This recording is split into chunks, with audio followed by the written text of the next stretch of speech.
Сегодня мы вам расскажем сказку, которую написала Соломония Пылаева. Она живет в поселке Трехозерка. Эчет Маша Муне Туйкузя, пане цілий ошміш. Ой-ой-ой-ой! Кицини Маша Мунан, Иджит маморды, гестидны, талныджит праздник. метеке чечмуна.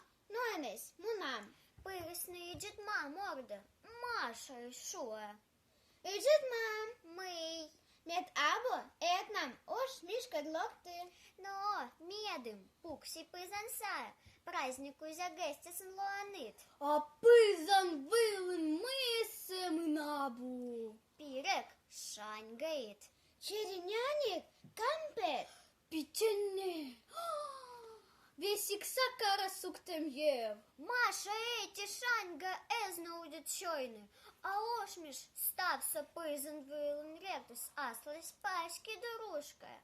Чечес дашуе. Стасе баба щой, аски бара гестівола. Эн, аски дабунин праздник. Ты мет праздник дыри волы. Аска ми сібарами локти, Маша і джит маморди. Талон праздник, Абу, талун престелун. Вот зе бара локтис да бабсесу. Сеся корозлок век кабу праздник. корбара праздник і слоя. Ні намет ким менші мале. Ош миш, праздник ушло до секте на корам. А престелун, що я кермте ачит сюдзет. Сегодня мы вам рассказали сказку, Которую написала Соломония Пылаева. Она живет в поселке Трехозерка.